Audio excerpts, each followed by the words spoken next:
don't want my team to think I can't handle it. That's a good one. I would call that leadership insecurity.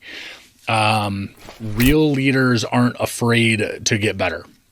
Weak ones pretend they already know. And that's a quote, and I don't remember who it's from. But, your team doesn't lose respect when you ask for help. They lose it when you keep pretending like you don't need any. And I used to carry that same fear. I thought that if they saw me working with a coach, for instance, like a lot of my guys, when we start working together, they won't even tell their team that I'm here. And we talk about leadership insecurity and what that means. They'll think I'm slipping. They'll think I can't handle the pressure.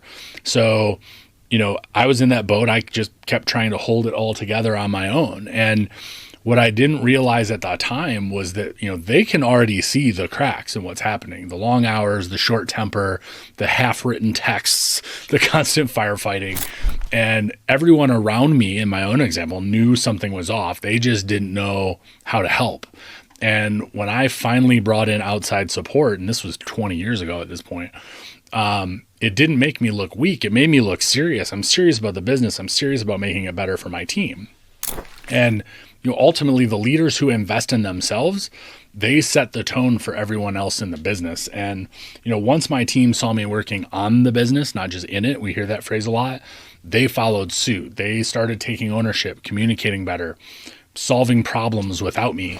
And that's when everything shifted, not just the business, but the culture of the business. You'll hear us talk a lot about how we hire for culture and we train the individual. You can train somebody how to build houses, but if they are a cancer in your organization, it's never going to work no matter how talented they are. Does that make sense? So if you're worried your team will think less of you for getting help, think again. They already know that you're struggling.